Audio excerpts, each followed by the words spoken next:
Looking at the top 5 #1 overall picks, Portland took Greg Oden first in 2007. Revisionist history says the Blazers should have taken Kevin Durant, who went second. Oden, though, was the consensus top pick at the top. He helped Ohio State reach the national championship game in his lone year with the Buckeyes. In 2008, the Bulls took Memphis point guard Derrick Rose first. There was a debate at the time. It was Rose against Kansas State's Michael Beasley. Rose went on to win a Rookie of the Year and MVP award in his first 3 seasons in the league. In 2009, the Clippers landed the top pick. They took Blake Griffin out of Oklahoma. An injury cost Griffin his first season in the pros, but he came back to win Rookie of the Year honors in year 2. Griffin, a 2-time All-Star and a mainstay on the SportsCenter top 10. In 2010, Kentucky point guard John Wall was the top pick. He went to the Wizards.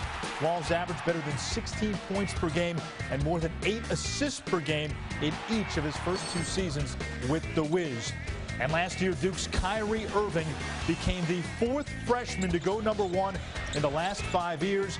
Irving went first despite playing just 11 games with the Blue Devils. Irving was the runaway winner of the Rookie of the Year award this past season.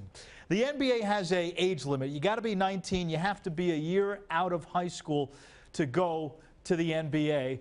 But is this something, Dino, that we need to revisit maybe?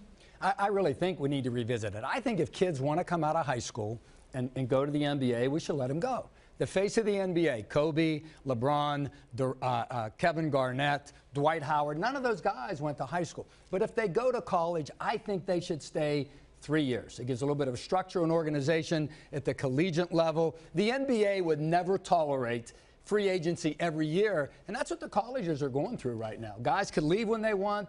Guys could transfer when they want, Dave. I just think there needs to be more structure. What's best for basketball overall? I got what I call the Switzerland plan. I want a little bit of this, a little bit of that, and I want to stay kind of neutral.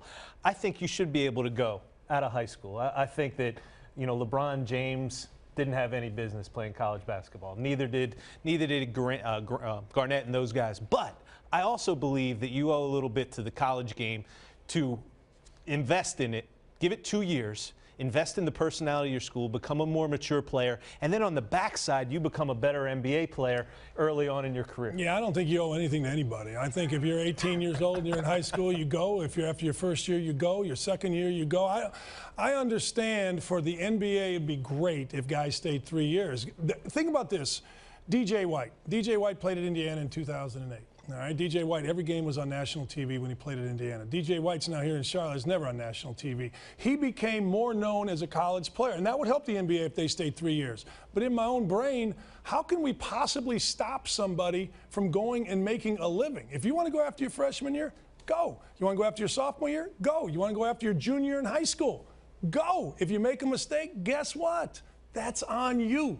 That's on you, period. Kids make mistakes all the time in other walks of life. Why do we have to protect everybody with certain rules? I don't get it. Because there's different organizations. For the pro game, I like your idea. Right out of high school, now there's going to be guys, and we all know them, that declare for the draft and never make it to the NBA. What'd you say a few minutes ago? You can't legislate what? Can't legislate stupidity, man. If you make a mistake, you make a mistake. And that's on the players. But now think about college basketball. We've all recruited, and Dave's been in recruiting. If I'm recruiting somebody for 2 years, and then at the last minute they decide to go in the NBA draft, that hurts college basketball, that hurts my team, and the stars don't go to college basketball with your formula. With your idea, Dave, the stars still get to go to the game. The Birds, the Magics, the Michael Jordan, the Charles Barkley. College basketball gets the stars with a 2-year rule. Yeah, I think, like I said before, if they want to come out of high school, Dan, let them go. But I think once they do go to college, they do owe those universities something. If they don't want to go to school, let them go to the DBL, let them go to Europe and play. But I think if they do go to college, there has to be a 3-year commitment, so there's some structure at the collegiate level as well. Last thing on this topic, Paul and Dave, you guys are around a lot of the big high school stars.